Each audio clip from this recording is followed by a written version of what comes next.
And welcome to the November 28, 2017 regular meeting of the Troy Planning Commission. Copies of the agenda for tonight's meeting are available at the entrance to the room. Additionally, the agendas and minutes of prior meetings are available on the city's website.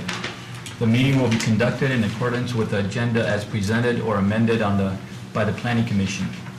The roles and responsibilities of the Planning Commission are outlined on the reverse side of tonight's agenda. State law establishes planning commissions. The commission is comprised of 9 members, all of whom have volunteered to serve.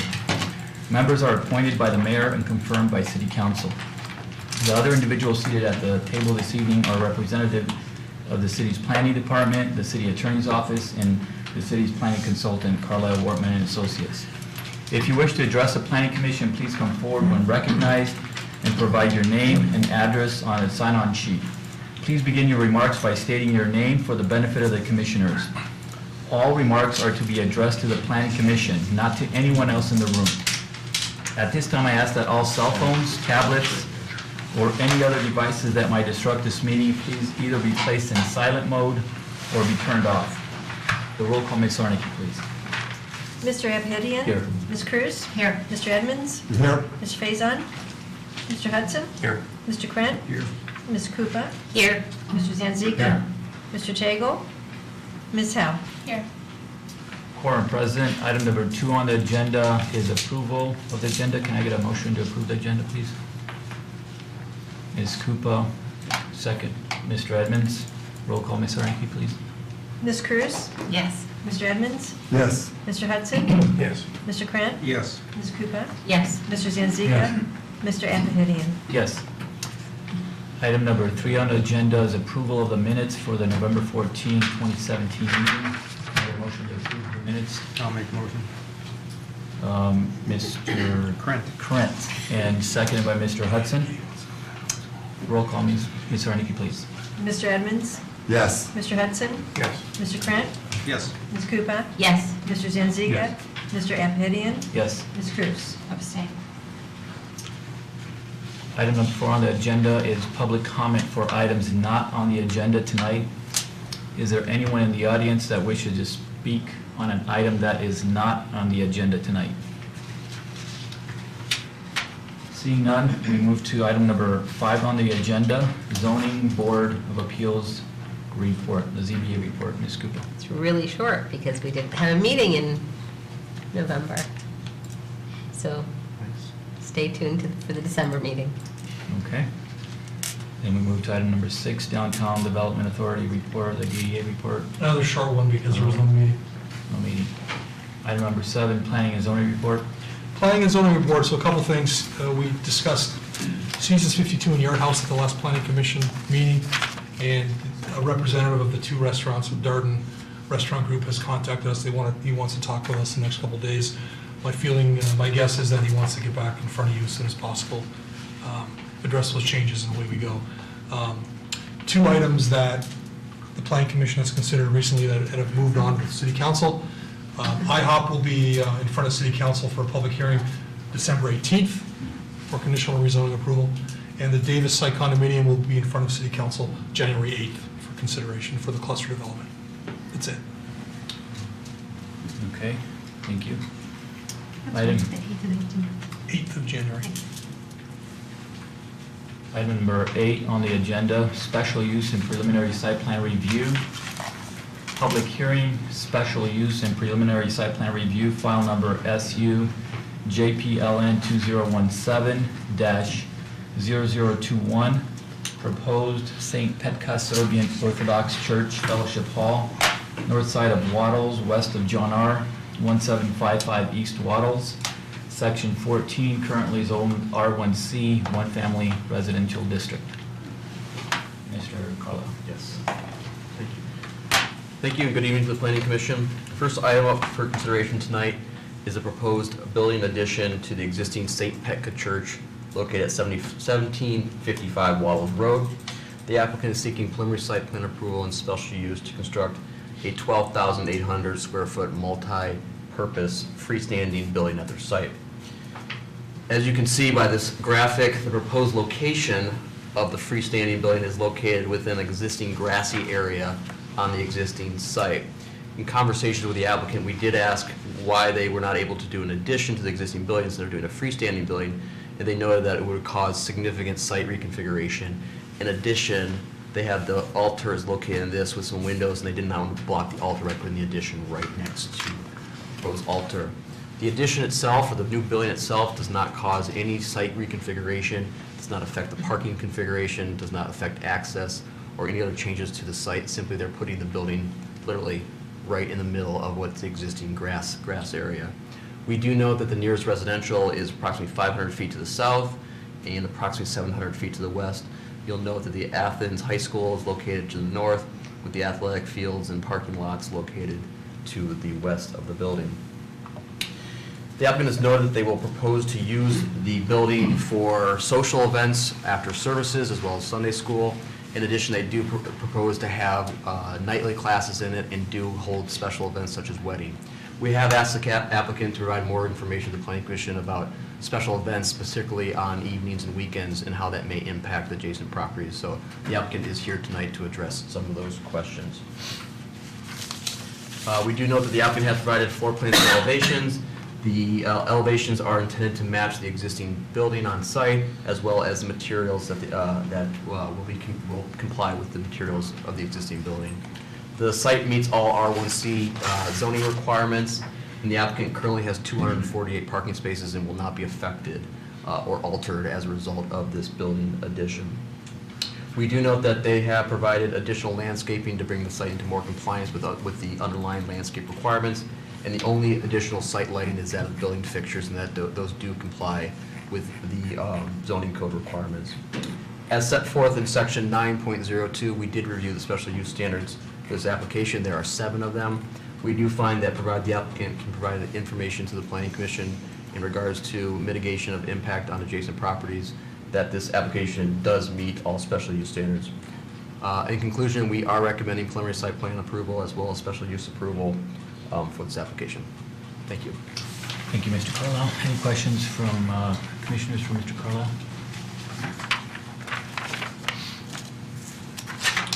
If not, we will ask the applicant. The applicant is here. Come forward, please, and address the issues that were presented. Questions? Good evening, Board. My name is Ken Tofsky. I am the president of St. Pythica Serbian Orthodox Church. I want to thank you for taking the time out to review our plans. We have our architect here with us and a board member that's willing to speak as well. I know the question that was mentioned a minute ago as far as what we plan on using the hall for, Fellowship Hall. I basically kind of outlined some of the things. I'm not sure I didn't kind of make this big, but basically we're planning on using it for members only, obviously, weddings, baptisms, funeral luncheons, executive board meetings, cultural teachings, religious classes, retiree meetings, Christmas celebrations, Easter celebrations, religious holiday celebrations, and fundraising events. There's a mixture of day and nighttime events that we basically I just mentioned. Overall, we've been outstanding citizens in terms of for the 14 years we've been at this location. We have an excellent relationship with Troy High School. We've actually let them use our parking lot for when they have their football games and things of that nature. We've been at this location for 14 years after moving out of the Detroit location, and we've been pleasantly, supported by the community. One of the things that we've done prior to preparing for this review is we talked to the neighbors. We've actually went to the neighbors and basically talked about our project and answered some of the questions and concerns. To my surprise, they were delighted. They were happy. They actually wanted to come and visit us sometimes because of the beauty of the church. And the ones that were not home, unfortunately, we left them a letter in the mailbox and my phone number, email address, church's phone number, and to my surprise, I have not gotten a phone call. So, if there's anybody here, I will be happy to answer that question. But other than that, if there's any other questions, I would be happy to more answer for you. Thank you. Mr. Edmonds. I remember when your church was built, and it is a beautiful church. I was out there making a site visit this weekend. Are you able to get, or maybe this is a question for the architect, but are you able to get the identical brick? Because you didn't submit any kind of materials. He has some. I have one there. I mean, the way that we work during the construction, we'll get not we'll get a sample, but probably a picture from the existing brick that is in the church, and we'll go to the brick suppliers and we'll do the best match, but will not be the exactly, we'll match the existing basically brick. Okay, that makes sense, because I was going to say, Yeah. usually after 14 years, you can't get Yeah. identical bricks. Quick question. The church basically has striations of layers of different colored brick. Is that, I didn't see that on the illustration, it was just all one color. Is that, clarify, you said it's going to look just like the church. I just wanted to know if you're going to At use this the... point, I guess I'll turn it over to the architect, so he can maybe talk about that. Okay. Basically, from the beginning, we tried to have the banquet hall that to be more inviting. First of all, is used for members only. Basically, the community is coming from a couple of villages from Serbia and Macedonia, and they can confirm that, basically. And is used for members only, the banquet hall. Now, from the beginning, we tried to have a building that would be simple, in the height, not to exceed the height of the church, and is lower than the height of the church, but to be more like not exactly like a house, but to have elements of the residential that is used in Michigan, let's say. That is. Excuse me. Yeah. Is that a board that can go up on the Yeah, we can ledge? put it, but it's a little bit Thank bended.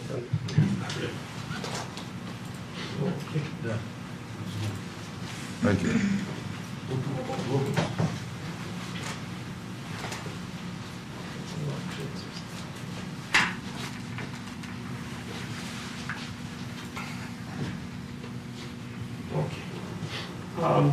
The other thing that we try to have is a connection between the existing church and the fellowship hall. Somewhere here in the church is a door, and this will be the connection that will be between the fellowship hall and the church. At the same time, we try to have outdoor events that will happen during, let's say, summertime, and will happen between the church and the fellowship hall. Now, answering to the question, then the church has different layers. At this point, we don't have differentiated the different layers on the brick. Basically, we have the split face block in the bottom and the brick, and as you see, a couple of elements that are surrounding the windows, and this bend and goes. But we can add a couple of those elements, basically to introduce some elements that are in the church to bring to the fellowship hall. The other thing that I wanted to add is when they originally built the church like 12, 14 years ago, they already were planning to have in this site their home. That's why this was left. And they actually, at that time, they got site plan approval, but they didn't have the funds to build it at that time. Now they have the funds and they are able to build the hall.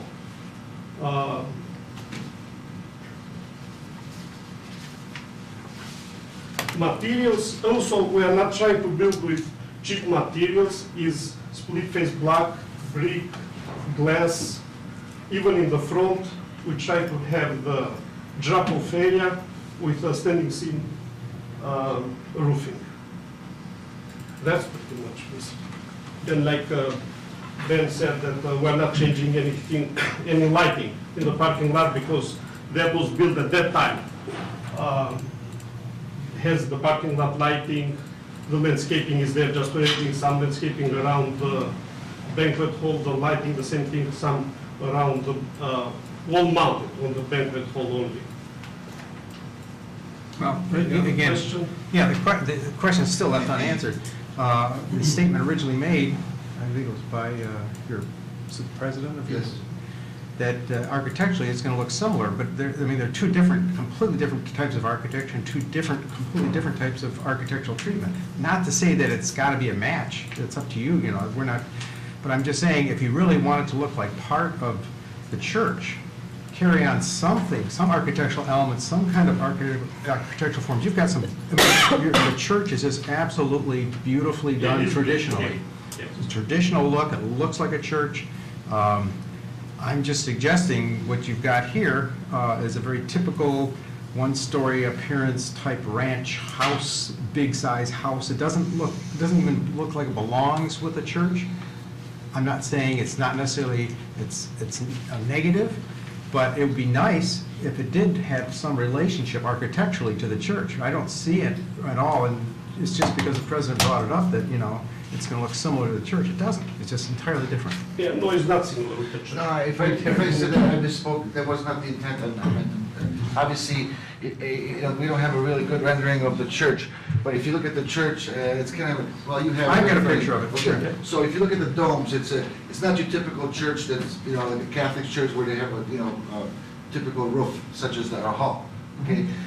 It's very, we can take elements, perhaps maybe, you know, like, if you look at the windows at a church, make the windows round, circular, to kind of, if you look at from the side, you know, from this view here, if you're looking at the actual church, you know, because we have oval, round windows, we can probably change that, give it some elements, but that's about the only thing, I think. Maybe the brick is work, we can probably add, you know, a line of, because we do have... Different lines, yeah. We have a red, then there's a lighter red that kind of shades, gives it a two-tone. But other than that, that's basically how we can't, you know, it's a unique church. I understand that, but I'm just saying, it'd be nice to carry some of the elements, like that overhang you have, I guess that's for car traffic, a shelter. It looks so out of place architecturally as far as color. You've got almost a pink roof and yellowish pillars that just don't seem to look and fit in with the architecture of the existing building. It just looks so out of place to me visually. I think it can be improved. I'm not saying it's a no, you know, it's a deal breaker or anything like that, but I think for your own, you know, you're investing all this money. Choose materials that really are, the cost is probably negligible. But choosing better materials that really reflect the church, I think it'd be to your advantage, that's all. Yeah, and I welcome your input, and that's, at the time when we put this together, obviously, you know, we're going back and forth with ideas. This is probably, to be honest with you, about the sixth drawing that we put Sure, together. it's a process. And we So- try to make it doable for them. We can design much better building, let's say, spending more money, but we cannot design something, then when they put the budget together, they will not be able to build it, basically. That's what. I But understand. keeping in consideration your comment, we try to introduce some more elements from the church, like you said, the lines of the brick, maybe to introduce some more arches that match the church.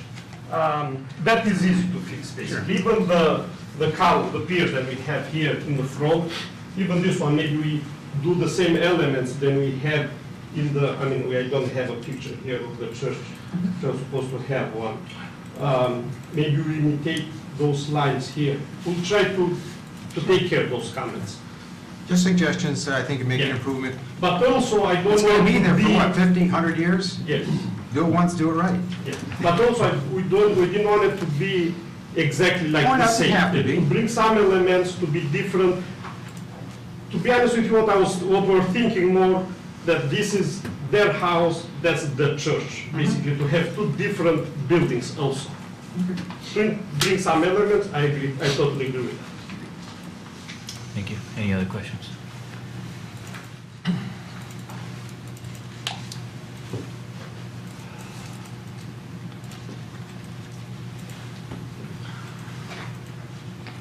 If there are no other questions, are we ready for the resolution on this, or public hearing? Yes, correct. There's a public hearing. So we will move to the public hearing portion of it. We will open it up for public hearing. If there's anyone in the audience that wishes to speak on this item, please sign up. And please go up to the mic. Introduce yourself, name and address, please. Thank you. My name is Janice LaPlante, and I reside at 1839 East Waddles Road. The church is in the back to my property, A brick wall divides the back of my property and the church. The issue that I only have with this is I got some questions answered. It wasn't very informative with the information we got in the mail as far as weddings being held. Noise ordinance. This is my home.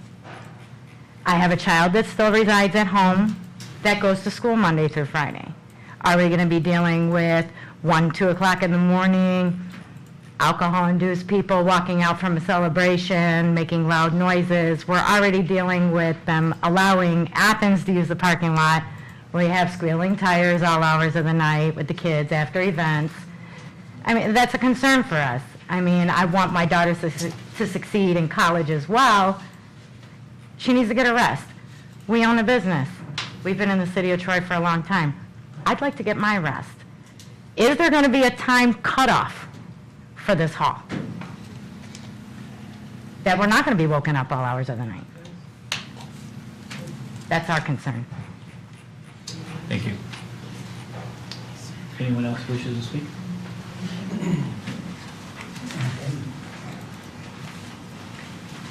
My name's Jim LaPlante. I live at 1839 East Waddles. I'm actually Janice's husband. The guy that just spoke said that he went around, talked to certain neighbors and stuff. Well, we didn't get nothing in the mail, first of all. I never got nothing in my mailbox. Since this church's been built, I've been dealing with water issues in my backyard. I own a little bit over 1.5 acres, almost 2 acres. When they built the place, I knew there was a church going there, and basically that was it. Now they're wanting to put this other building on and having all these other functions in that. They're saying about just members only, but how many weddings does a person have?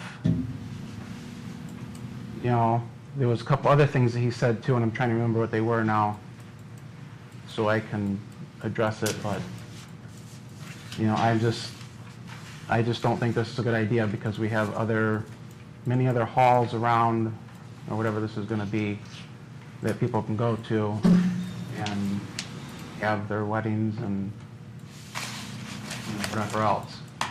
So I just don't think it's a good idea for putting this there.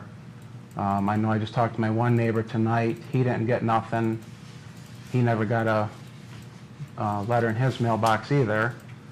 And then my other neighbor next to me to the west, she's older, and I believe that she didn't even get nothing either, because she owns the property to the west of me and the lot and the next house that's a rental. So I don't know who this gentleman spoke to.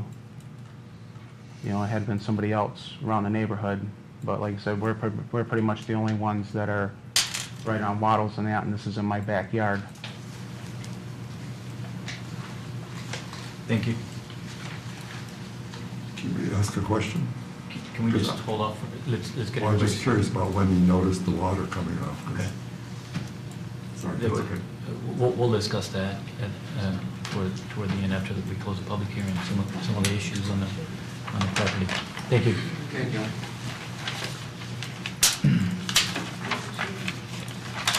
Anyone else wishes to speak?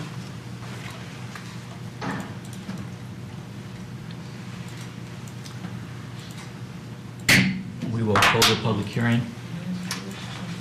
Mr. Edmonds, you had a question? Yes, I was just curious with the last gentleman, was it LaPlante? Yes. At what point did you notice that the water was coming onto your property after the church was built? And did you do anything about it? Did you go to the city? Well, it's been so long ago, I don't remember, but as soon as the wall got built, and with my neighbor to the west of me too, she has a problem flooding. So basically what I did is I built up my property a little bit, kind of crowned it to make it go to the back, so I could have the water back there, because it was literally coming up quite a bit, a good couple 100 feet. So I basically had to kind of put like a pond at the back of my property to kind of cover this issue. And, you know, like I said, it's been so long, I don't know if I went to the city or whatever now, but the wall was already up and that, so it was already done. Mr. Savinant, can you clarify, I think it was already mentioned, but as we can see on this diagram here, in terms of existing drainage, nothing's being changed with the parking lot, with stormwater management on the property. It's just an additional structure being added to that green open space as it is now. Yeah, that's true, but obviously they're going to have to replace some pervious surface with Right. impervious surface. So Right. there's a requirement that any improvements that are made to the subject property, highlighted in red, cannot negatively impact the surrounding property. So this is going to have to be engineered in such a way that it doesn't exacerbate, it doesn't create or exacerbate any existing conditions. Now, we can certainly inform the engineering department during final review, if this is approved, that there's a drainage issue. Now, I don't know if that drainage issue has existed forever, if it was caused by the church. I don't know. Further research would have to, I'm not an engineer, but that's something they could look at as part of final review. Okay. And the first speaker asked, I'll answer her question. She asked if there was a noise ordinance, and there is a noise ordinance. So any activity on the property would have to comply with the noise ordinance, which has certain limitations. I believe it's from, you can't exceed certain decibel levels between 11 o'clock at night and 7 o'clock in the morning. That would apply, Okay. that applies today and will apply in the future. Sure. Can we have the applicant speak to the issue that the neighbor raised in terms of some of the specific events that you're having, maybe specifically weddings? Do you intend, or is it your intention to limit any of those events that cause more noise or larger? No, absolutely group? not. As I mentioned earlier, we've been good standing citizens in terms of where we're at now. Obviously, we will follow city ordinance to the point. It's going to be controlled. And, obviously, we're not going to be bringing people outside of our community. They know, and they know how to respect it. It's not just, it's not your typical hall rental, banquet hall, where people will outside that have no interest. They're going to rent it out for a day, have the weddings, and cause problems for neighbors. I do want to talk about one thing that the gentleman talked about as far as drainage issues. Now, obviously, it's hard to tell in the picture, but our property is basically surrounded by two walls along the east-west. There's walls.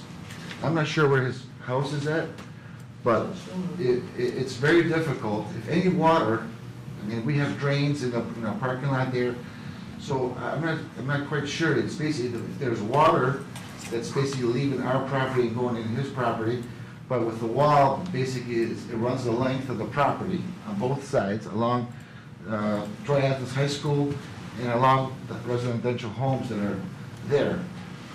That part is kind of, we have not noticed any puddling in a parking lot, never. We've gone there with the torrential rains.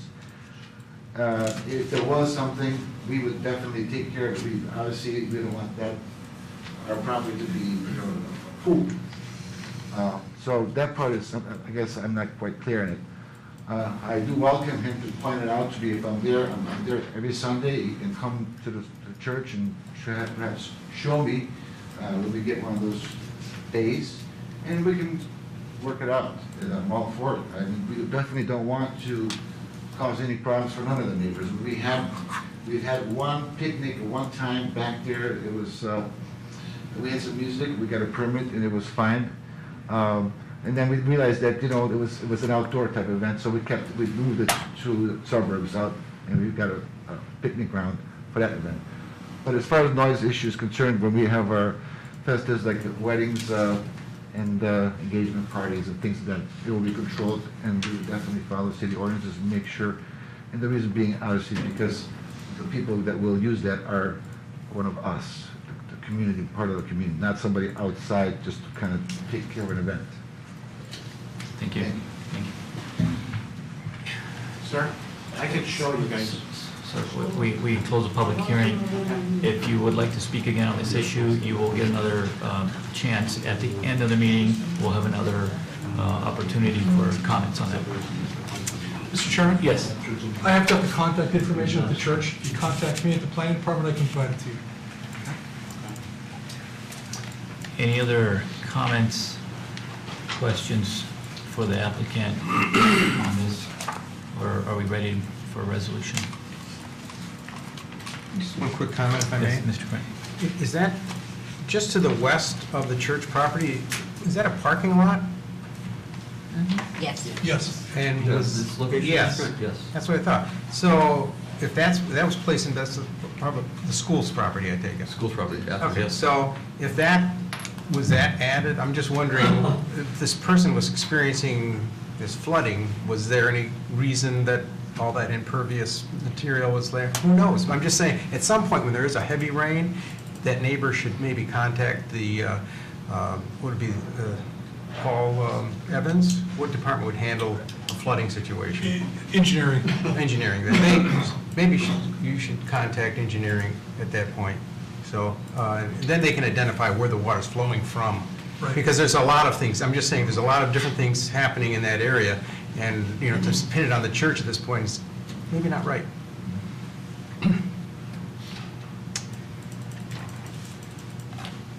Okay, I think we're ready for a resolution on this, if we have one more comment. Yes, Mr. Hudson? I'll move the resolution. Okay, go ahead. Resolve that special use approval and preliminary site plan approval for the proposed St. Petka Serbian Orthodox Church Fellowship Hall, north side of Waddles, west of John R., parentheses 1755 East Waddles, end parentheses, section 14, currently zone R1C, one family residential, be granted, and also pursuant to the report of our planning consultant concerning the conditions regarding special use. I'll second. Second by Mr. Krant. Roll call, Ms. Zarnicki, please. Mr. Hudson? Yes. Mr. Krant? Yes. Ms. Koopa? Yes. Mr. Zanzika? Yes. Mr. Amhidian? Yes. Ms. Cruz? Yes. Mr. Edmonds? Yes. Motion passes. Can I have a question? Yes. Regarding the architectural changes that we recommend, is there some administrative process that could be followed up on to see if these changes are made that we suggested? Should have put it in the resolution. Yeah, the resolution's been passed, but what I would say would be that if the petitioner came forward with changes that were consistent with the approved drawing, we could approve them, review and approve them. If it's a radical change, though, we'd come back to the Planning Commission.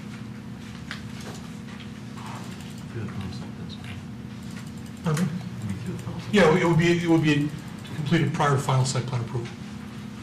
The key is minor changes that are consistent with what was approved. Maybe a follow-up question. Are you suggesting, Brent, that architectural changes of facades and paints and colors are subject to review by this planning commission and the planning department? As part of special use approval, yeah, we just approved that elevation. Planning Commission just approved those elevations. No, but I heard that there are some changes in that alteration because, for instance, the brick can't be the same brick, probably, close, but no cigar. Where do you draw the line? Insignificant, minor, not significant. It's tough for me to sit here and, It's subjective. it's subjective. We approved those elevations. Maybe elevations of IVR then. I'm talking about decorations, fenestrations. Is that part of the approval process? It is, because the applicant proposed those elevations as part of the building that they sought approval for, the fellowship hall, and they voluntarily offered those elevations. We reviewed them at a public meeting, got input at a public hearing, and that's the expectation, is that that's what they're gonna construct. Okay. Mr. Edmonds? And also, maybe we could ask the city attorney to address that. This is a special use, and do we have the ability to request reasonable conditions? But we didn't put it in our, We didn't, I we know. didn't put it in our resolution. But do we have that authority? Or we, Special use is, we're not talking about a conditional rezoning. So Okay. special use, you can ask for reasonable conditions. Example, the windows shown on the front elevation are 24 by 24. The Feelia, the architect, says we couldn't find 24 by 24. How about 22 by 22? Is that a significant change? I don't think so. It's going to be invisible to the naked eye. What if it's 20 by 20? Yeah. What if they eliminate the window? Now we're talking about a significant change. Where's that line? I don't know. If it's questionable, we come back to the planning commission and let the planning commission decide. Okay. So motion passes with the applicant understanding the requests or recommendations that were made by the planning commission for minor architectural changes.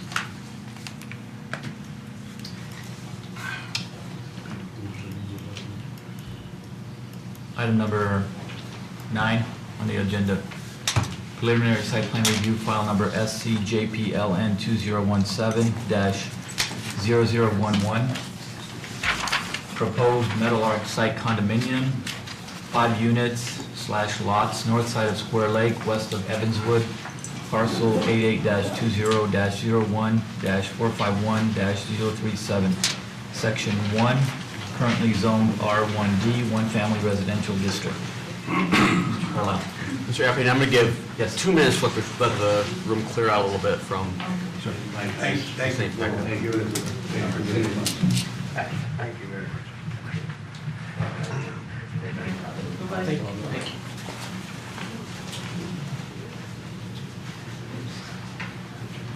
Thank you. The second item up for discussion tonight is a proposed 5-unit, single-family detached site condominium project off of Meadowlark Lane. The site is located at the end of Meadowlark Drive. This will be an extension of that drive. The parcel does include a stem, which actually is adjacent to Square Lake and is adjacent to Evanswood Church.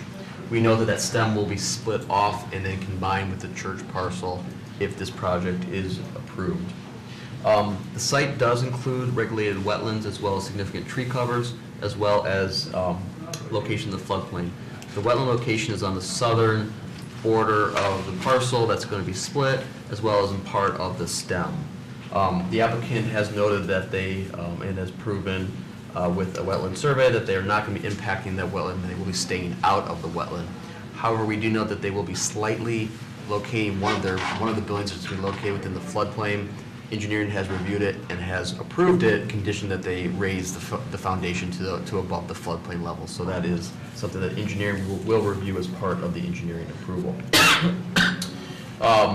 In regards to tree mitigation, the applicant is proposing to preserve over 500 inches of trees, and this does not require any additional mitigation as a result of tree removal. We do note that the site does meet all the R1D zoning requirements. The applicant has provided a landscape plan that all requirements have been met. However, we do note that they did not provide a planting mix for the stormwater retention pond as well as the bioswales. In regards to stormwater management, the applicant does propose a stormwater basin, but they're also proposing bioswales that will be located in the rear yards of all of these proposed homes. We do note that we have asked the applicant to provide language in regards to the preservation and maintenance and upkeep of that rear yard drainage, and they have noted that they will do that. In regards to elevations and floor plans, the applicant has submitted 4 different elevation types. The houses range in size from approximately 2,500 square feet to 3,500 square feet. So in conclusion, we are recommending preliminary site plan approval with the following conditions. The first is that the split has caused as a result of development that split parcel be combined with the Evanwoods Church site.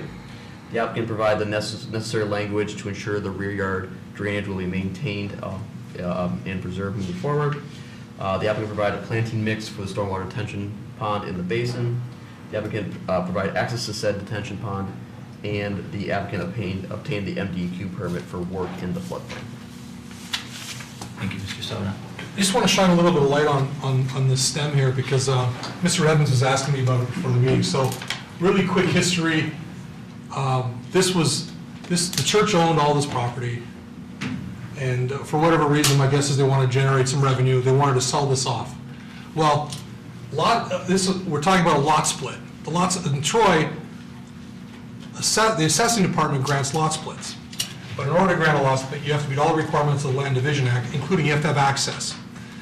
So to split this lot, because without this, so imagine if this wasn't here, access is here from Meadowlark, but in order to be accessible, you have to meet the lot width and lot frontage requirements for the district. This is only 60 feet, so it didn't meet that requirement, so it technically wasn't access. So they had to provide this, this meets the minimum lot width for the district, to technically provide access so that it could be sold and split and sold. But they don't want this portion of it. This was provided as part of the split as a technicality, but as soon as they get approval to extend the road here and terminate it, they're gonna sell this back to the church. It's a technicality, it's complicated. How'd I do, Fazil? You did good, actually. Good evening, ladies and gentlemen, Fazal from Fazal Khan Associate. Actually, we don't have to sell it. They actually made an agreement that we have to just give it back to them. We never paid for that portion. So they didn't want to give that to us. So they gave it to us, but they said they made an agreement that it comes back to them as soon as we record. It's a complicated technicality to allow the split. More information than you needed, but. No, it's good to know. Yeah. I'm sure I won't remember it. Any questions for Mr. Carlisle? If not, the applicant is obviously here. You can step up to the- I think Ben has explained everything and I agree with it.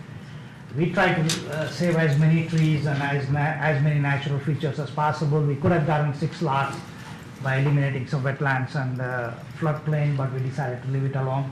And I think we're filling in a little bit of floodplain right at where the road is going. That one corner is, I think, 14 cubic yards or something. So it's very insignificant. So if you have any questions, I'm here to answer. I have one question. Why were 3 homes placed on the east side as opposed to not 3 and 2, 3 on the west side? Well, There's a lot more trees on that one area. Okay. So I wanted to preserve as many trees as possible. Okay. Believe me, you guys made it really impossible. It's very expensive to put new trees. Okay. So it was more the tree preservation? Tree preservation. Was Yeah, okay. that was the intent. Yes, I was just curious, is the developer the same developer that did the site condo to the north? It's the same people, or? No, that's Chris Barr who did it to the, he did, yeah, right, he built the houses there, the 4 lots. He did the 4-lot split. That Bismarck has been building in Troy for, as far as I know, it's about 15, 20 years. So he did all those 4 or 5 houses right on Evansville. But he may not be doing one of the proposed development. This one? Yeah, the same person? Yes, yeah. Oh, That is okay. doing it. That's my point, so there'll be consistency there. Yeah, And similar houses is gonna build. Consistent design. Yeah. All right, thank you. What is the price point of these homes? I believe he sold the other houses for about between $425 and $500. So it's gonna be the same. Building any ranches? Uh, No, Too expensive. thank you.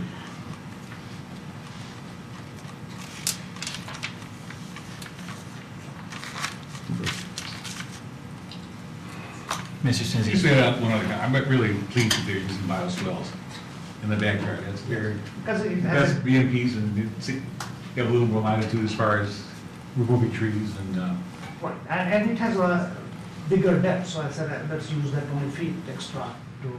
I think that's really great. How far are the bioswales off the property line on the east side? They're right on the property line. They're right on the property The line? sun property is about 12 feet from the property line, I believe. So they're right on their property line, okay. Yes, Will the, Mr. Sullivan. I'm just going to say, to piggyback on your comments, Mr. Senzika, for our preliminary meeting with the applicant's engineer, he actually brought bioswales to the first meeting. I didn't have to beg and plead. No, I always He do, brought it to the first meeting. now all my projects have that. Mr. Senzi. So the sump pump discharges will discharge directly to the bioswale? Directly to the bioswale, because they need some sort of a feed. What type of soils are there? They're sandy soils, mostly sandy clay, sort of. So it will infiltrate. Yeah. So that's good. See, the more on the floodplain area is more clay, than it's Yeah. like sandy. Yes, Mr. Evans. And this the west boundary is the school district. Yes, sir. Section 1, right? And that's all mostly wetlands and floodplain too, in that area. No. It's a rare Yeah. Lake Plain Prairie, thank you. And the other thing, picking on the bioswales are only as good as they are maintained. And I always get, I think they're wonderful, but somehow the contract should have language that says those shall be maintained. We are making the association maintain those. I know, It's but in- sometimes they don't. They don't, yes. And so that's why it is really important that the final site plan approval include a maintenance agreement. That's going to be part of the Exhibit A. It's part of ours. Oh, you are? It is. Yeah, it's in our I resolution. know, I understand. Thank you. To piggyback on what Mr. Edmonds has said, we have seen as a planning commission, other conversations come before us with respect to letting homeowners associations maintain and manage stormwater retention. I know that that's a conversation that you've brought to the table before. I know that that's a conversation that I wrote it down. Oh, come on, it's like it's not Red Run, because now I'm thinking Royal Oak, but it is one of the largest subdivisions here in Troy, that they had the pond.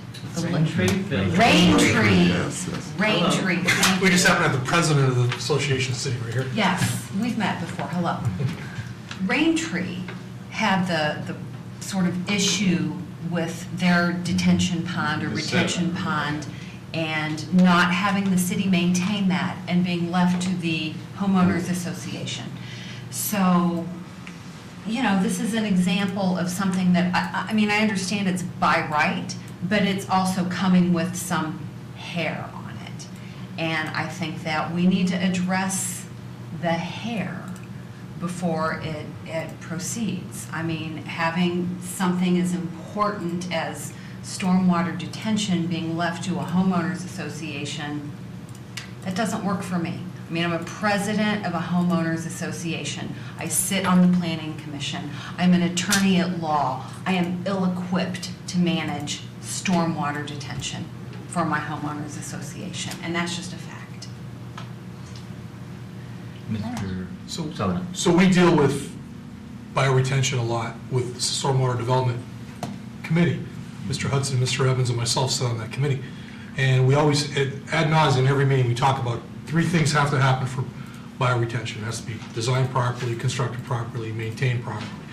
If you don't have all 3 of those, it fails. So the key is, I believe the key is to have a maintenance agreement, maintenance plans, a maintenance plan that's very easy to understand, that's transferable from person to person, because you could have, contractor A do it for 5 years, then they get a new contractor, now contractor B takes over. This has to be very easy to understand, simple, and for lack of a better term, idiot-proof. I mean, you really have to simplify things.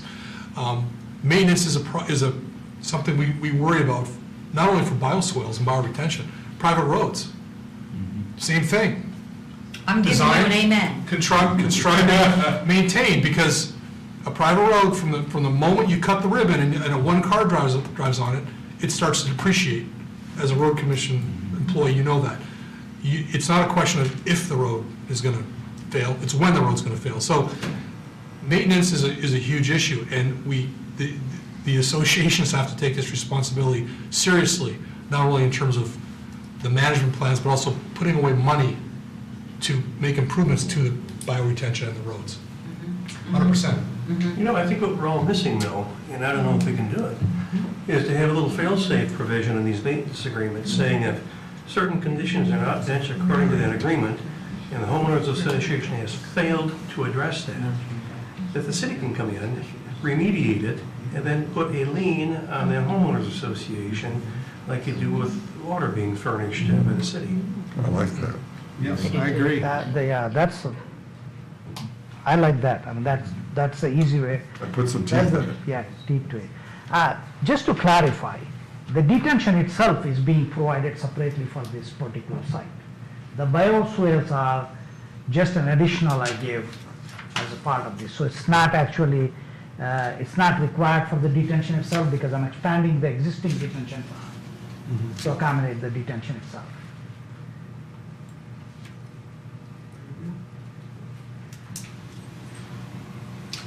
Well, just while I'm on a roll with things that have hair on it, my final comment on this proposal is, there's a part of me, whether it's right or whether it's wrong, there is a part of me that looks at the shape of this parcel and what needs to happen to make these 5 homes work. And I do feel like we're trying to jam some houses into an area that would otherwise probably be really beautiful if it was just left alone. I think that this is one of those instances where we're just trying to create something that probably doesn't really need to exist in the whole big scheme of things. I mean, Troy's budget is not gonna, live or die. The needle is not gonna be moved by building these 5 houses in this natural sort of wetlands area where we're gonna tear down a bunch of trees and remediate and make it all good and let a homeowners association deal with the retention pond and be backed up to a wetlands area. I mean, what if you had just left it alone and just let it be beautiful and had 5 other families buy something else in the city of Troy? What if? I'm just saying. Karen, that flies in the face. I think a property owner does have a right to develop his property. I understand it's by right. I understand that. I'm a lawyer. I get it. Okay. I'm just telling you, as a commission, as we sit here and we look at these site plan applications that come before us, and people who want to make money over every last square inch of land that exists in this city, this to me is an example of where we're trying to accommodate 5 potential families in an area that would probably be just beautiful if it was left alone. That's all I have to say. There could actually be 6. Or 6, but could still be beautiful if we weren't trying to jam it with 5 houses and make all of these accommodations with a homeowners association and bioswales, yada, yada, yada. I respect your view, I just disagree. That's fine.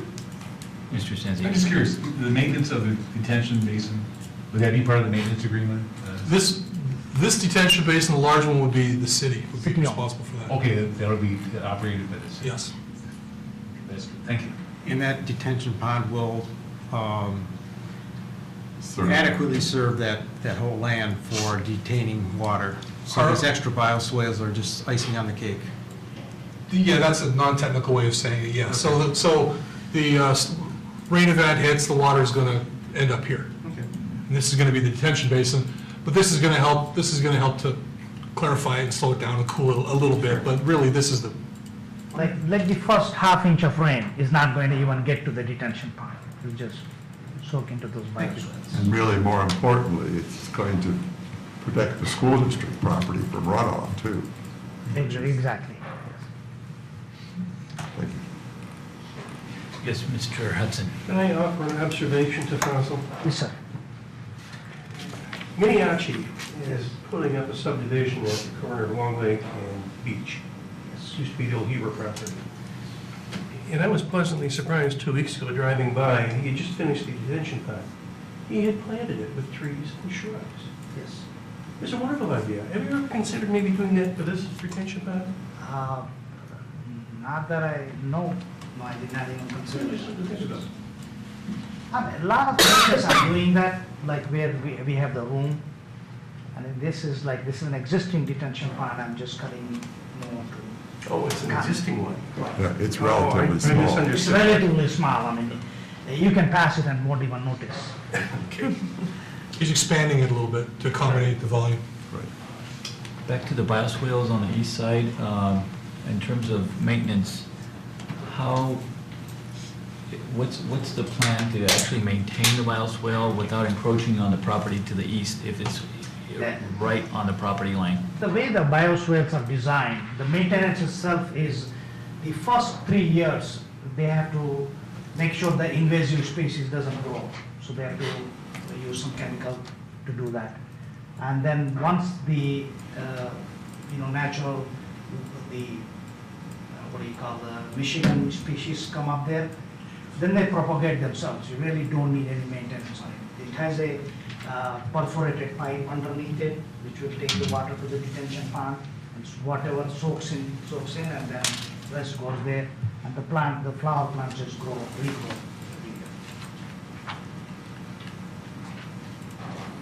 So the first 3 years of maintenance, whatever's done is That's done the important thing. from the west side of the property, Yes. of the existing properties, and not, there's no need There to. is no need to go from the east side. I think but there is a necessity to remove the invasive species after the 3 years, because they do grow, Yeah. they do propagate themselves. So to say that you never have to go back and remove that, I don't think it's Well- totally true. But, the invasive species do grow, once it's maintained, then, Once it's maintained, they don't. well, Well, if you had Phragmites in there. Yeah, then they have to go back and definitely treat. I guess my point is if it needs to be removed, it should be Yeah, removed. it need to be sprayed. It need to be, Okay. they spray it with the chemical. Wetlands planning is to require maintenance, long-term maintenance. Yes. So I guess back to my initial question, if and when it will need some kind of maintenance of invasive species, how can that be done without encroaching on that property to the east if it's immediately on the property line? The top of the pond is at the property line, but actual bioswale itself is 12 feet in the center. So there's going to be grass growing and then the plantings in the bottom. I think there's a There's a right cross-section there. Right. So really, it does not go beyond the property line. And then any spray they do, they're going to do it right from this side of the swale. Okay. I did one in Orient Township, I think the senior center on M24, about 6-7 years ago. And I think the last 2 years, we really didn't need that much. It's all came up. And there's a lot of them. There's like about 20 of these bioswales on that property. And the addition to the detention pond that's existing there, is everything being matched there in terms of the slopes of the Everything is exactly how it matching is. existing? Okay. Because there was if you look at the parcel map, there was a little piece there, back there behind the detention pond, south of it. So that's where I'm cutting it into. In fact, I'm going to clean up the detention pond too. It's a little bit, the sediment and everything has. And then one of the questions was access to that detention, is that coming off of?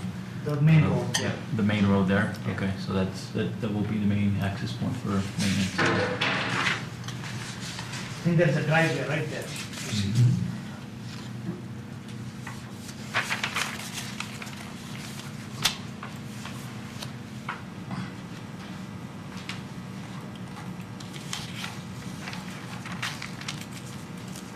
See the small, the dark area, Yeah, so I that is see. existing detention pond. Yeah, I see it, and there's a driveway. Right. There's a drive there, and then we had that extra piece, so that's what we're using. In fact, if you drive there, you won't even notice the detention pond. It's just Okay. so small. So just, I guess, for the record, just for this discussion, the aerial is not updated, but from the way the addresses are shown there are actually 4 homes located in that location, where the vacant lot at 6097 has a residence there, That has- and also 3 homes on that corner where it's actually only 1 home. Is that Those correct? 3 homes are built by the same builder. There's 3 homes there. Yeah. Right, 3 homes on the corner. And there is a one big home which is built by somebody else on the 6097. Okay. Any other questions, comments? What, are we going Ms. to do Cruz. anything, are we going to do anything about bioswale management being left to the homeowners association? I mean, do we have any, Can we? can we make any? Can we put anything in the Add- resolution? Right, put put something in the anything, resolution because for- I liked Mr. Hudson's suggestion. I mean, I personally don't think that it works well over time to allow homeowners associations to manage stormwater detention. Is this homeowners association completely separate than the existing one there that's actually Yes, sir. of the existing homes? Completely separate? Okay. So, we- yeah, Mr. Edmonds. I'd like to get the city attorney's opinion. This is not a special use. No, it's And it not. has to be volunteered by Well, I guess, the applicant. Right, Julie? I mean, who are we suggesting is going to do the maintenance of? City. It's not something that the city, that's not something at this point that the city's willing to do. I think you missed something, Julie, in the suggestion. The suggestion was homeowners take care of that, and they've got an agreement.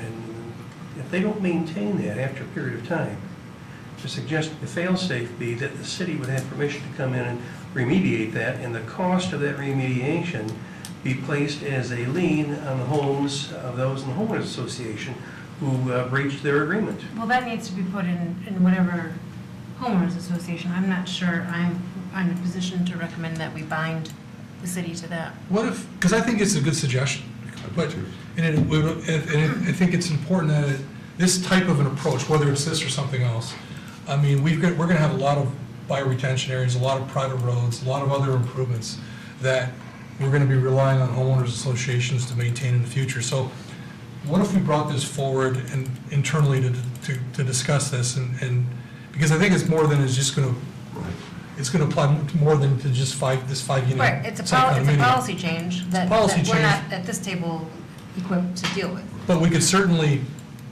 based on this dialogue, bring this forward and discuss this internally and see where that goes.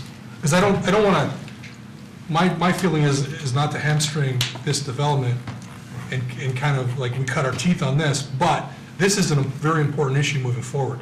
So I think we need to have a dialogue that includes all these types of projects and be able to apply it across the board moving forward.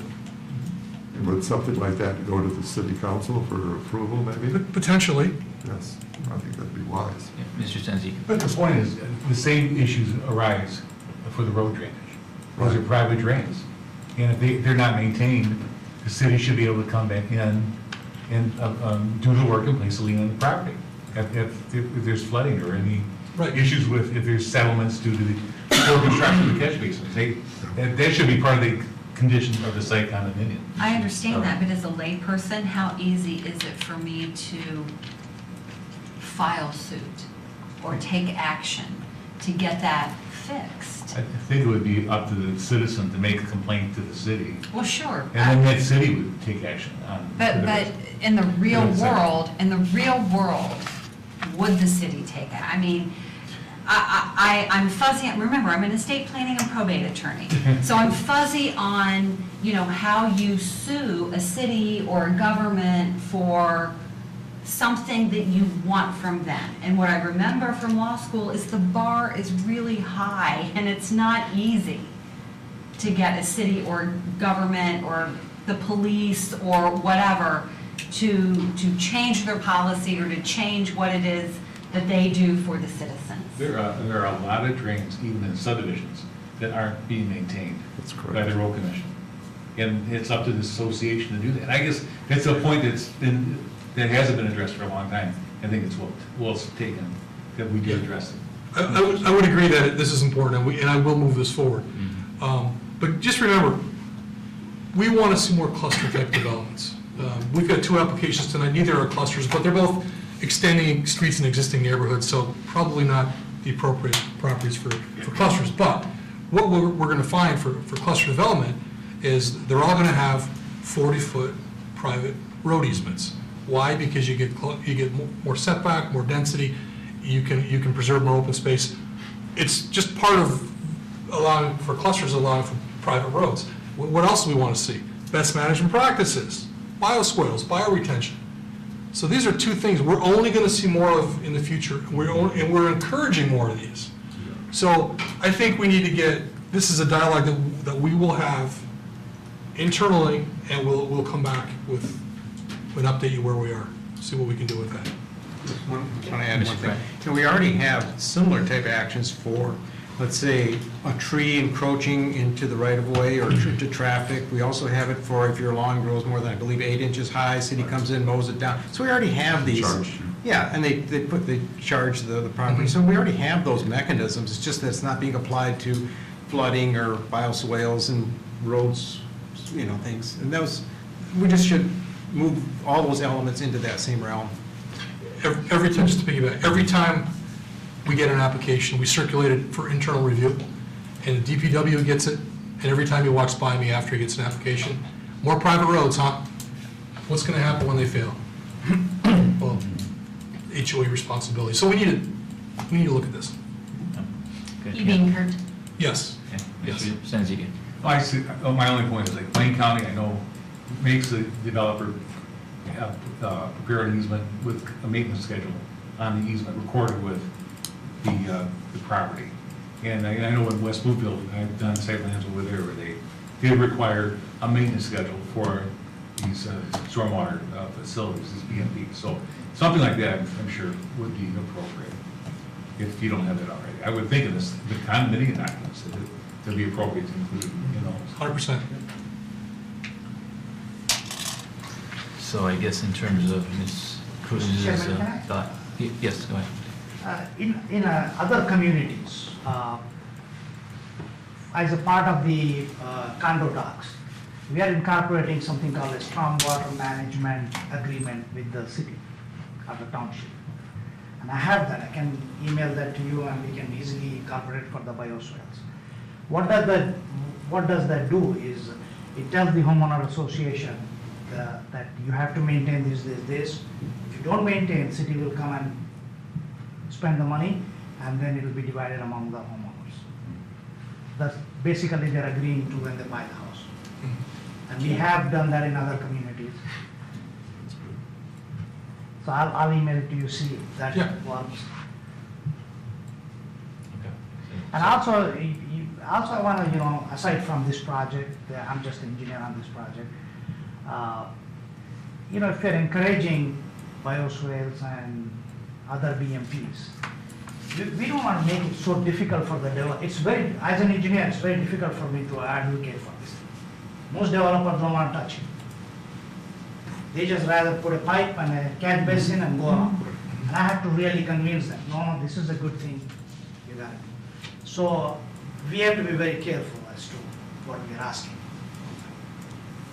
If we make it too difficult, then nobody's going to do it. Go back to pipes, yeah. That's what everybody, I'm basically now, 50% of my projects, I'm incorporating these bioswales and stuff like that. The other 50%, they're just simply saying, no, we don't want to do it. Ms. Cruz. Outside of this project that we're looking at, but to piggyback on what he has just said, if I'm a homeowner and I buy into this subdivision and I'm one of 5 homeowners, and in 5 or 6 years down the road, I find that I'm receiving a special assessment from the homeowners association, I'm angry. I'm beyond angry, and I'm looking for a way to come back to you and the developer and to get reimbursed because you've not done what I expected you to do. That's why they don't want to do Right? these things. So that issue needs to be addressed as well as you move forward. Because as soon as I get that special assessment, I'm livid. Yes. Yep. Yep. That'll have to be into the agreement with the homeowners association when they buy that home. I understand that. It's in the homeowners agreement, but that doesn't lessen my anger when I get that special assessment bill in the mail, and I've already been paying homeowner association fees. It doesn't matter. I'm beyond angry that my homeowners association and my builder didn't do whatever was necessary to stop that special assessment from landing in my mailbox. That's just psychology. But it's not the developer at that point. It's 2 or 3 years later, emotion. it's the group of people who are living there. I understand So we're that. gonna pay for their ignorance? I understand that, but at the same You have time, the right I'm to an paying attorney for the when you people call that us, don't wear right? helmets when they ride a motorcycle. Yep, And that's obviously dumb to me. sure it is. So I'm just saying, when you're dealing with emotion, you've been in law long enough to know that emotion trumps logic 99.9% of the time. Exactly. Emotion trumps logic. So it I'm a just needs to logic be guy, addressed. so, you know. The thing is, the written agreement that you signed when you bought that property, it states what your responsibilities You're like, oh, are. yeah, that's good. Oh, yeah, that's a good idea. That's a good idea till that special why did you- assessment hits your mailbox, and now you're upset. Well, then they'll be instructed to reread your agreement. It doesn't. But the agreement gives the, the ability for the city to defend themselves, not the developer. But they're still going to cry and bitch. Okay, Mr. Anyway, I Senzika. think the whole issue is asset management. You know, when you have an asset, it needs to be maintained, and you should be providing funds annually to provide the maintenance of those facilities.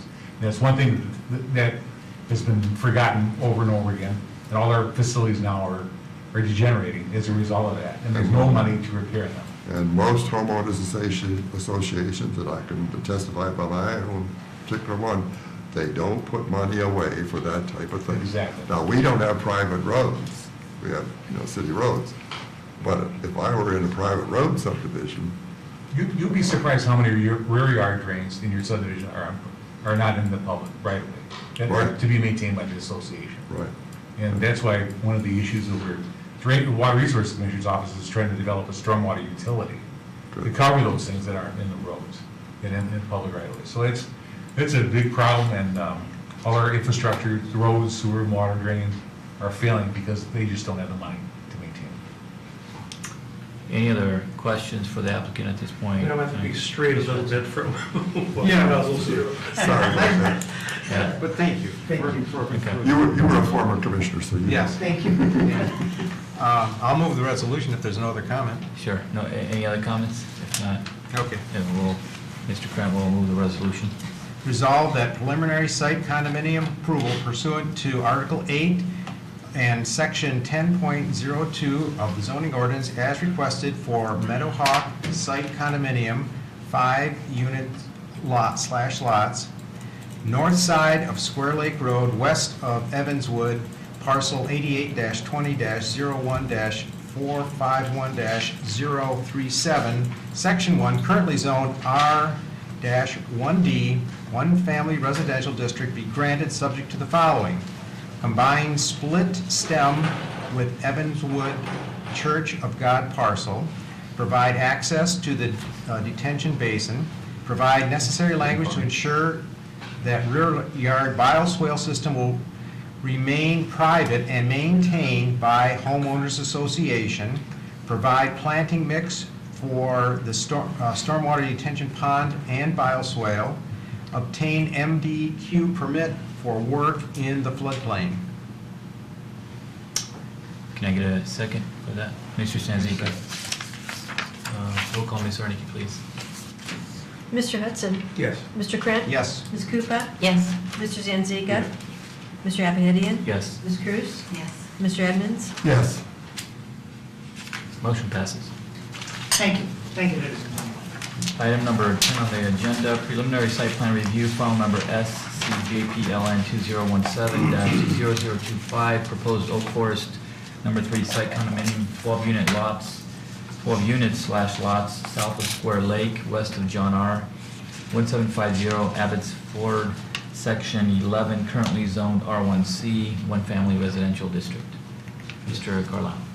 Yes, thank you. Our final application tonight is another site condominium project. Fortunately or unfortunately, this one does not have bioswales, so we don't have to have that discussion. But the applicant. Oh, I have others. Okay. Well, we'll get to those. The applicant is seeking approval for a 12-unit detached, single-family site condominium project. It's located on a 7-acre parcel. We do know that the site is bisected by an Oakland County drain. The site will be accessed via an extension of Ashwood Drive, which is located off of Square Lake. You can see this is Ashwood Drive, it's an extension of the road in this location. We do know that the 12 lots being proposed That's do meet- Abbotsford. Abbotsford, I'm sorry. Yeah. Do meet all the R1C district requirements. I can't read my own handwriting, Mr. I know. Mr. Evans. It's wrong in the report. There you go. The applicant is preserving 39 trees on site and does not require any additional tree mitigation. Mr. Salva, can you turn to the site plan? As you can see by the proposed arrangement of the subdivision, it is an S-shaped curve to the road with a distribution of 7 lots to the north and west and 5 lots to the south. You will note that the road is stubbed at the southern parcel line for a potential future extension of this road if this parcel to the south should redevelop. In addition, Abbotsford is stemmed at their location at the eastern property line of this proposed site. The applicant is proposing a emergency vehicle access that location, including a pedestrian access. The EVA has been reviewed and approved by the fire department for this proposed project. The applicant has provided the required landscape plan. However, we do note there is a section of the site which is located along Abbotsford stem that is located or noted as open space. We do ask the applicant to clarify how that will be maintained and preserved in the ongoing future. The applicant has provided 3 different types of elevations and floor plans. The houses range in size from approximately 3,000 square feet to 3,500 square feet.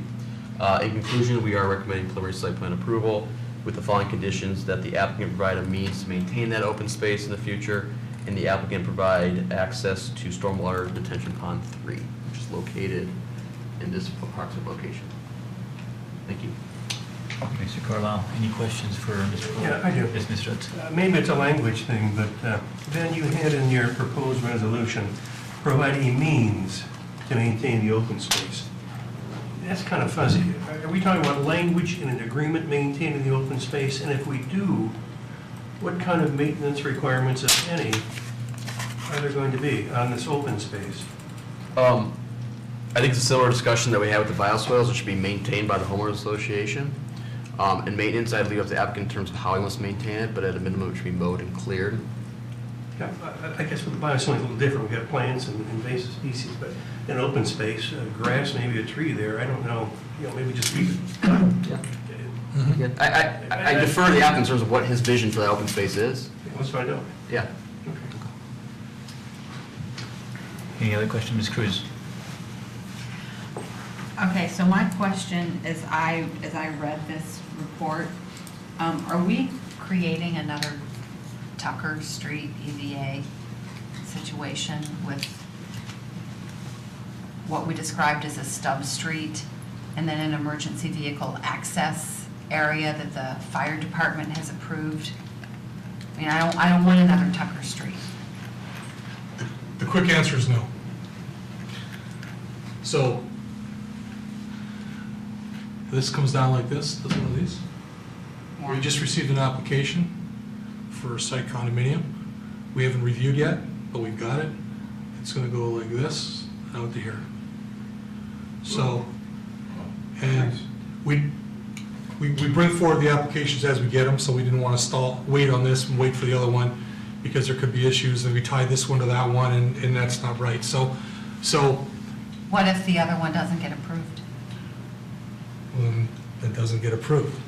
Then do we have a Tucker Street situation? No, because, well, so my guess is, given that this complies with all requirements of the zoning ordinance, that it will be approved. But, we're making some assumptions here, but if it does one of these, it's going to be interconnected from Square Lake to John R., to Willow Grove, to Rochester. So it's going to be 3 points in to this development. And this is going to serve for emergency vehicle purposes, and also, more importantly, because it probably, with all those points of ingress, will probably never be used for emergency access, in all likelihood. but it will be used for pedestrians. So that's an important connection. So it's going to look like, it's going to be wide enough to accommodate a fire truck in the event that the fire truck ever has to go through the bollards. But it's going to have the bollards up, and it'll look like a sidewalk. And it'll function 99.9% of the time as a sidewalk. If I were a pedestrian, how would I use it? Where am I going? If there's no, I mean, if the sidewalk doesn't continue, Well, or, if you live here, There's and you want to visit the person here, you walk okay. on the sidewalk. So there will be connection. That's correct. Go ahead, Mr. Fallon, keep it the same time. Sure.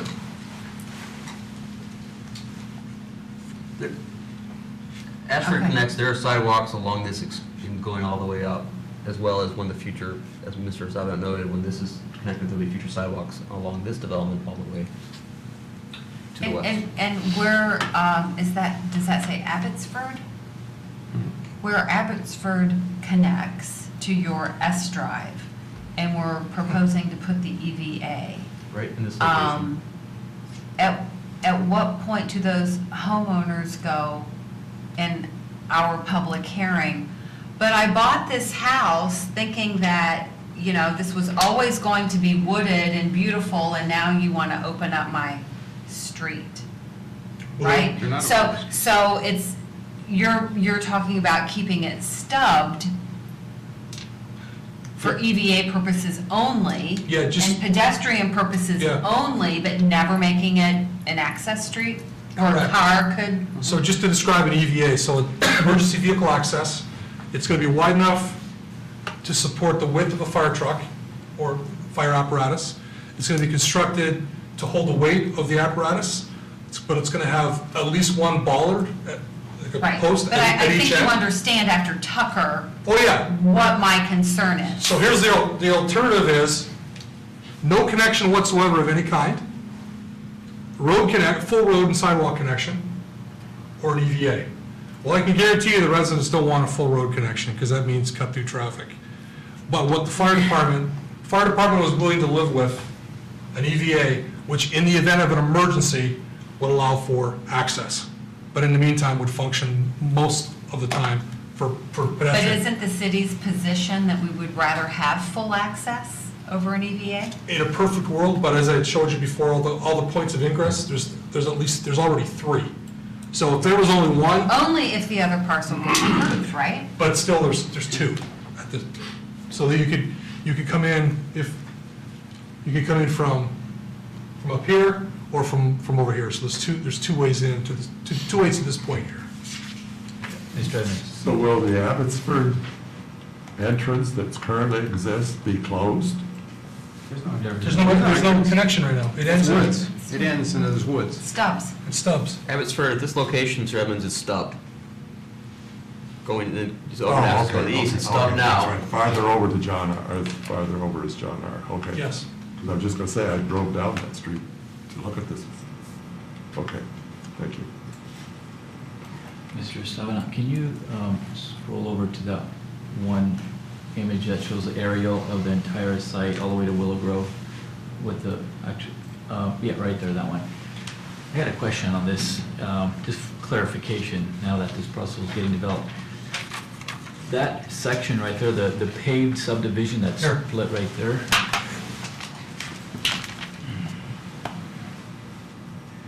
So from this section right here, there's actually access to Willow Grove right through here.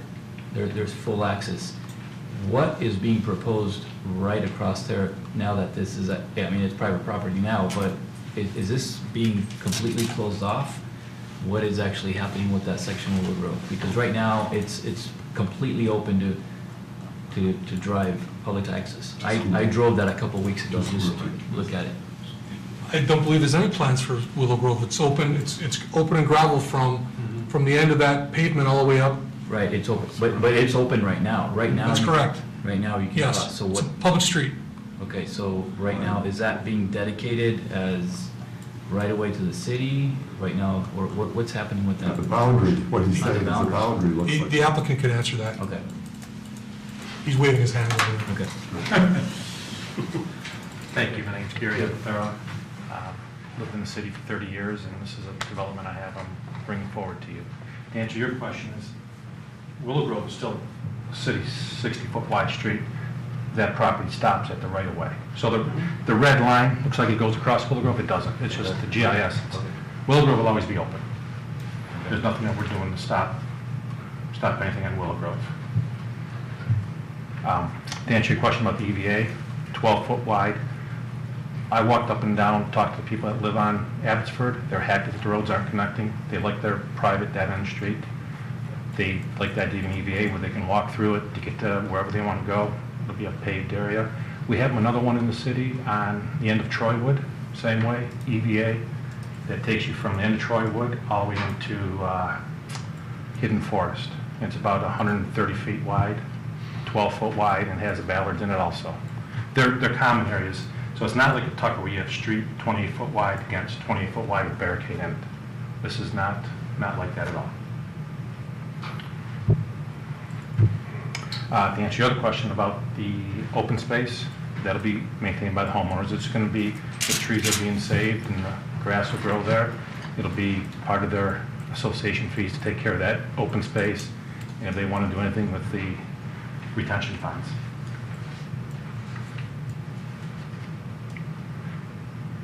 And if there's any other questions that... Yeah. Gary, the open space is to the west of, let me say, narrow strip part, is that behind that house? What's the That's all that part of Lot 12. Okay.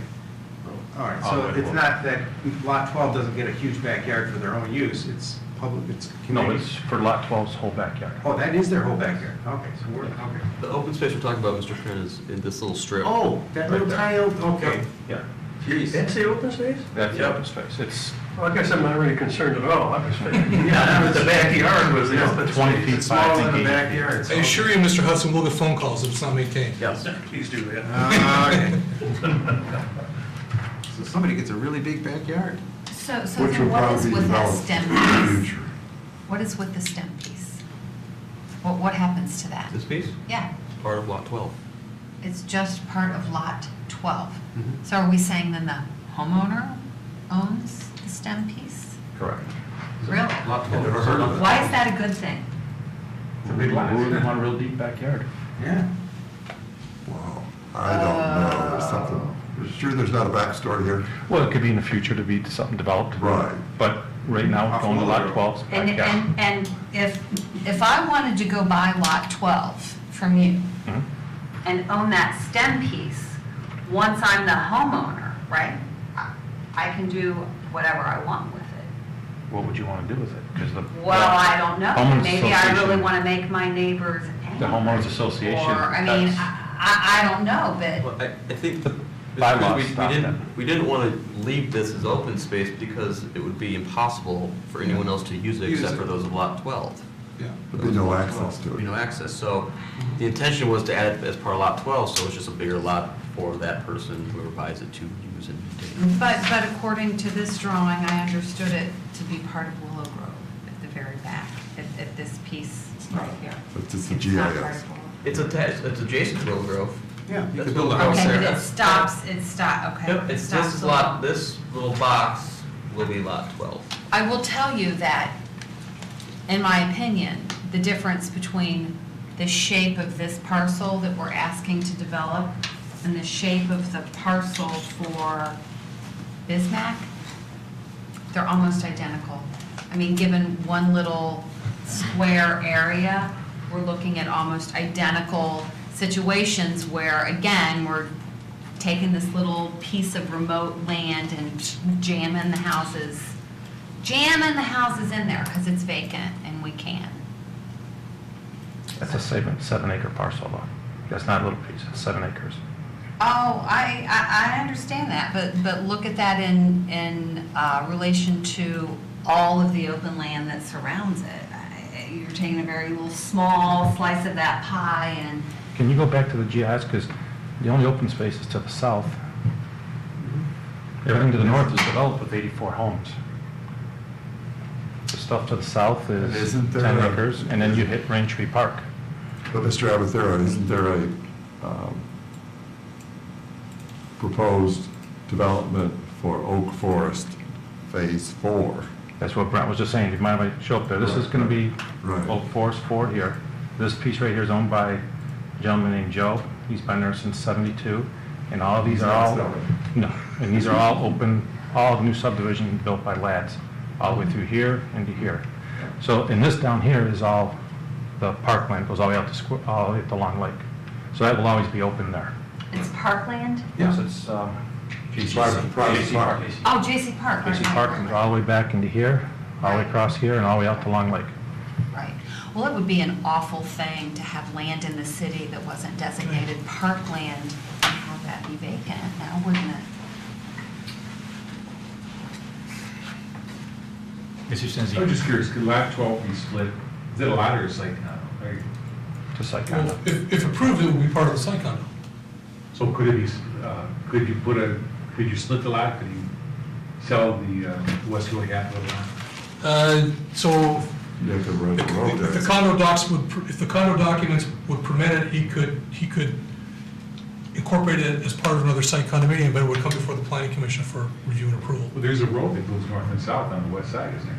That's The the gravel road. road? Yeah, it's a road right here. But it's not You can connected build a to house the right on road. Willow Grove. Right. There's no sewers on Willow Grove, Nice. so it's a big reason why not put a house there. Yeah. Mr. Savina, can you scroll back to that previous screen that we were at, just showing the actual lots of the proposed development? Just a quick question.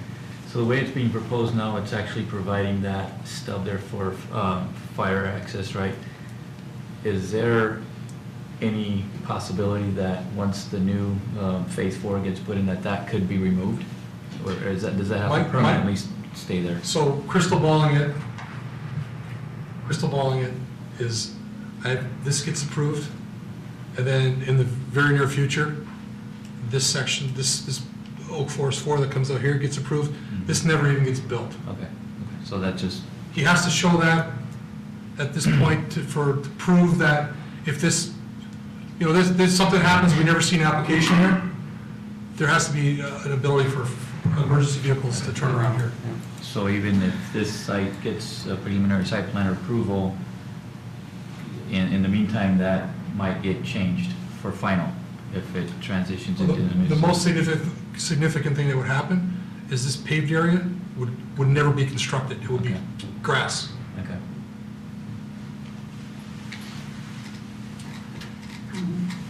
I could answer that question better. Say in 5 years they do Oak Forest 4, whoever owns that lot then, that property reverts back to them and they can remove the EVA or the emergency vehicle turnaround, put grass, do whatever they want with it then. Because then it's no longer needed for an emergency vehicle to turn around. Would the property owner actually have to make a request for that to be removed? Because that, it wouldn't be their, it would be private property, right? I mean, how would, what's the? I'd probably put it in my master deed that when that area is vacated, that's their property and it reverts back to them. It's a change that would be support, if there was no need for the Right. hard surface, Right. the change would be supported by staff.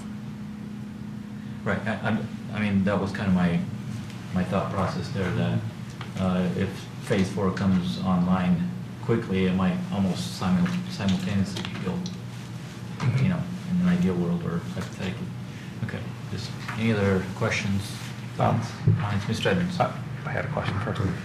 I am building 3 types of homes in the subdivision. I have my usual colonial I build, I have a split level, and I'm going to do a custom ranch. And I have a sign that's ready to go up that says custom ranches, but I'll sit down with them and the architect and design whatever house they want on it. Because if you look at these lots, every one is different size, different angles, and you can't just put a cookie cutter ranch on it. So I'll do a custom built ranch for when people come in and want to do it. And piggybacking on that, price points? The stuff to the north of me is selling for $480 to $520, so I'm going to be right in the same area.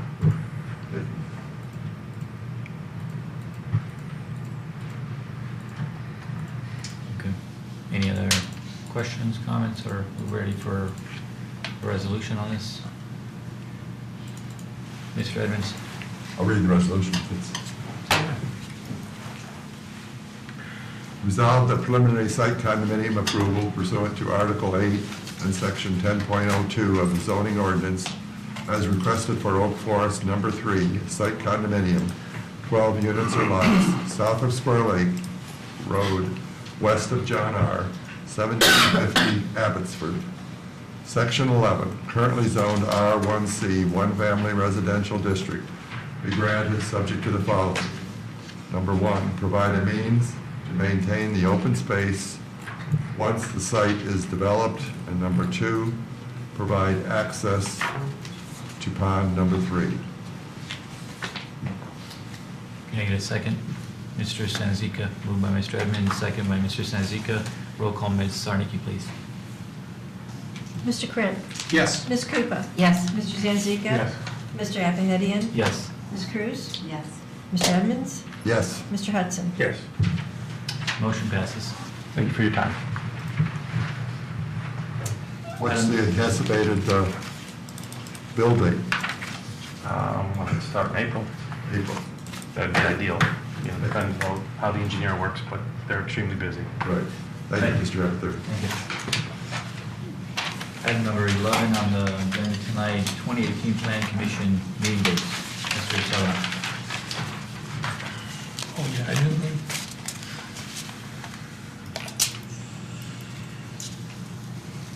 So I was informed recently that February 13th is the date for the annual retreat. It's a Tuesday. It's going to start at noon and go to 8 o'clock at night. So I would propose that February 13th be removed from the schedule, and if we need to make up the meeting another day, we will. Sounds good to me. Other than that, there's really only one conflict. I didn't feel like we really wanted to meet on Christmas Day, but we can if you want. On a side note, I won't be there that day, but if you want.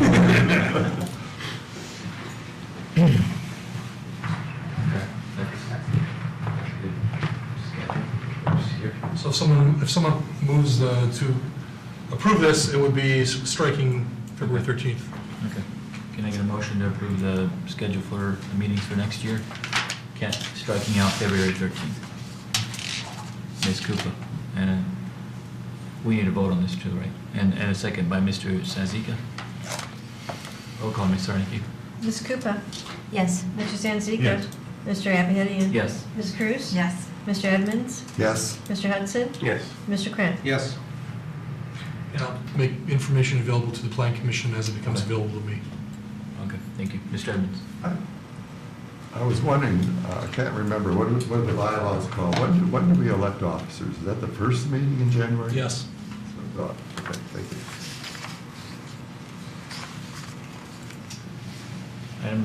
Item number 12 on the agenda, public comment for items on the current agenda. Is there anyone in the audience that wishes to speak to one of the items on the agenda? Seeing none, we move to Planning Commission comments, item number 13. We'll start with Ms. Koopa. So, one of the things that's been bothering me, it kind of piggybacks on what Ms. Cruz had to say about forcing development on land that's sitting there, that's privately owned. I just completed my exam for the MAP, after the MAP conference and the classes that I took. I am now passed. I'm going to be subjecting you all to a capstone presentation sometime soon. I've been talking to Mr. Savinant about what I'm going to be presenting, so we will share that with you, the date with you, once I have a better idea.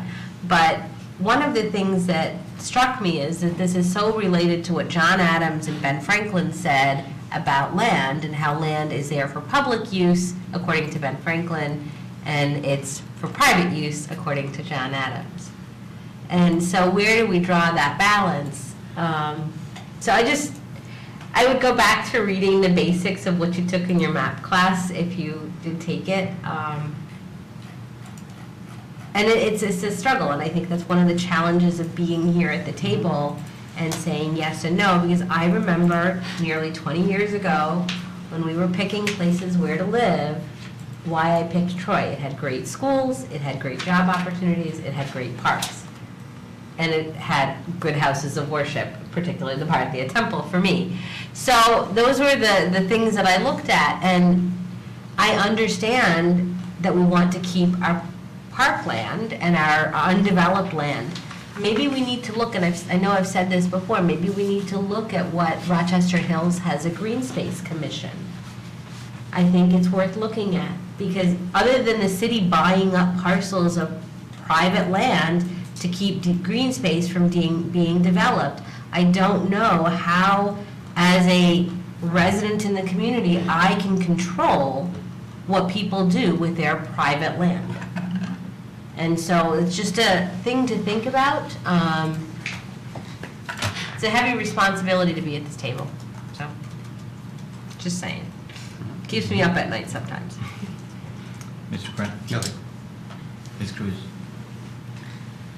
It was probably pretty clear I wasn't very happy with the agenda items number 2 and 3 tonight. I mean, 3 didn't bother me nearly as much as 2, you know, with respect to what you're saying, that balance between open space, private land.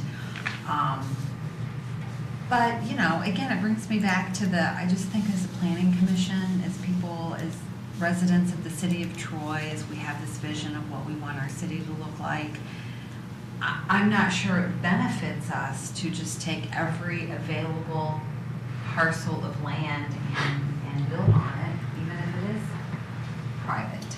I mean, I think that one of the things that will help make a city desirable and beautiful is to have the green space.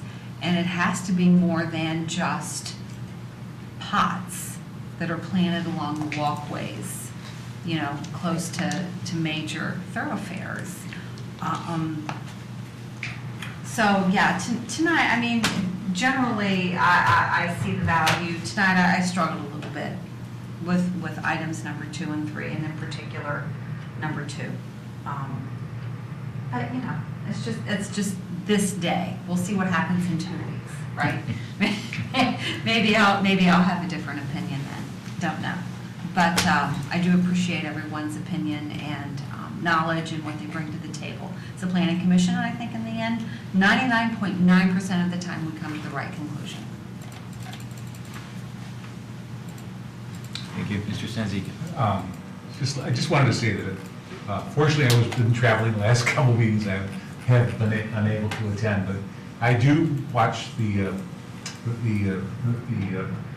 meetings on TV. They keeps me up at night. I watched the 11 o'clock on Wednesday, and a couple times it went to 1:30, 2 o'clock. But I think Sorry you missed that. no. But I guess my point is I was very pleased with you, Mr. Evans. In fact, when you did talk about the stormwater management on a couple of sites, and you brought up my name, and I think I was very proud of the planning commission and their pursuit of, you know, the environmental issues, and you know, and going back to what Ms. Cruz is saying regarding development, I think we have a lot of requirements now as far as trees, you know, reservation of trees, and we've done a lot to enhance any development that goes into Troy, and I think we've come a long way the last several years. So I really am proud of this, the planning commission, what we're doing, and whatever developments are coming through.